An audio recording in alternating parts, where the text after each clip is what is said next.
'n nuwe begin, dag 1 van 7. Ons praat vandag oor stilte voor genesing. Daar's altyd 'n stilte voor genesing.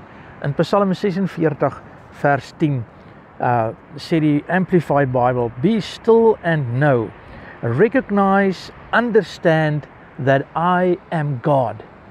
Die Afrikaans is in die 11de vers, hy sê, laat staan en weet dat ek God is.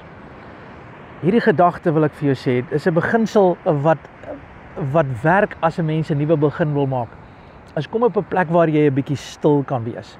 Kom op 'n plek waar daar 'n bietjie kalmte in jou gees kan word. Laat 'n bietjie toe dat die lewe net so bietjie stil raak. Kom ook op 'n kalm plek, kom op 'n plek waar jy geïnspireerd is. Iemand het eendag vir my gesê, weet jy, as jy so teen die golwe staan, dan maal die golwe jou. Daar binne in die golwe is die golwe altyd daar om jou te maal. Maar as jy so bietjie gaan terug staan, so bietjie terug beweeg, dan sien jy dat daai groot golwe kom sommer net hier by jou voete en is maklik hanteerbaar. En dit is die gedagte vir 'n nuwe begin is, wat ek vir jou wil sê. Kom so bietjie eenkant, maak hierdie besef dat die Here wil jou hand vat. Hy wil hê jy moet stil word. Hy wil hê jy moet die krag van die Here ervaar. Hy sê, "Be still and know that I am God." Die Afrikaans is vir my ook mooi. Hy sê, laat staan. Laat staan hierdie bekommernis, laat staan die krisisse, laat staan die goed waardeur jy gaan. Gee dit net so 'n bietjie 'n tyd en beweeg so 'n bietjie terug. Moenie heeldag jou gedagtes op die sogenaamde herstel plaas nie. Ek moet dinge weer kry soos wat dit was nie. Dalk het die Here jou uit hierdie situasie uitgeneem om jou in 'n nuwe situasie in te plaas. Nou parkeer jy net hier by die ou situasie en eintlik sê die Here, wag, ek wil jou laat aanbeweeg sodat jy die krag kan ervaar en die nuwe dinge kan sien en die nuwe dinge kan ervaar. En ek weet jy's bang daaroor. Ek weet dit is nie maklik nie, dis onbekende areas. Maar die Here sê, wees stil en laat staan. En dan sal jy die stem van die Here, die teenwoordigheid van die Here hoor. En dit is waarvoor hierdie Bybelstudie daar is, om jou die krag te gee, die teenwoordigheid van die Heilige Gees. Sonder die Heilige Gees kan ons hierdie Bybelstudie nie suksesvol doen nie. En ek glo jy gaan die guns van die Here ervaar. Die beginsel hier is, God werk in stilte. Hy werk in stilte. Dis sy ding, hy werk in stilte. Hy is nie afwesig in stilte nie, maar hy is aktief teenwoordig. Dis baie keer as ons kyk in die winter na 'n boom en ons sien geen blare nie, ons sien niks nie. Maar eintlik in die winter is dit 'n geleentheid vir die wortels om gereed te maak en reg te maak vir die somerseisoen wat kom.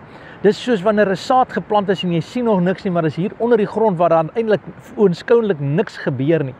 En dan ewe skielik breek dit deur en die krag begin werk en daar begin mooi dinge gebeur. So God werk in stilte.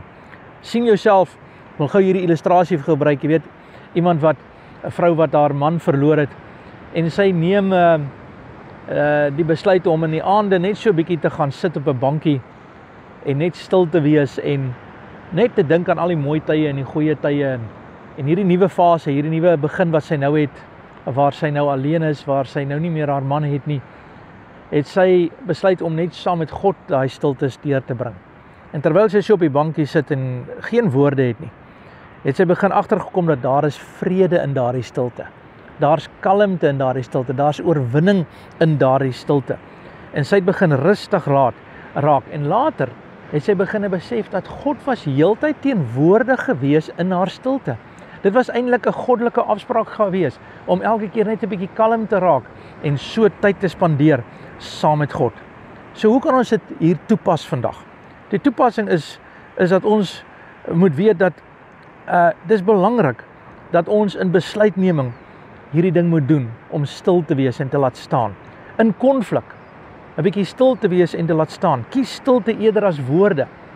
Weet jy, hulle sê dat as jy partykeer net voordat jy antwoord eers net lekker asem kan haal en toe kan laat om sê, wag 'n bietjie, is dit die moeite werd om hierdie geveg verder te vat? Is dit die moeite werd? Of is dit 'n beginselsaak vir jou? En as dit nodig is, maak dit 'n beginselsaak om te sê, Here, lei my. En moenie vasgevang word aan stres nie. Daaglikse stilte tye maak 'n verskil in 'n mens se lewe. En ek wil saam met jou bid op hierdie oomblik dat jy die krag van die Here sal ervaar. Vader, in Jesus naam bid ek vandag, Here, dat ons U rus kan ervaar in stilte terwyl ons nuwe besluite en 'n nuwe begin wil maak. wil ek vra, Here, dat U vandag U seën in stilte sal bring, in guns sal bring. Bring ons in kalmte. Here, U woord sê U het ons gelei na die hawe van ons begeerte toe. U bring en U maak die storm stil. En ek vra nou in Jesus naam, dat daar kalmte en stilte sal wees, dat hierdie dag in stilte sal gaan, in Jesus naam. Ek eer U. Amen. God bless you.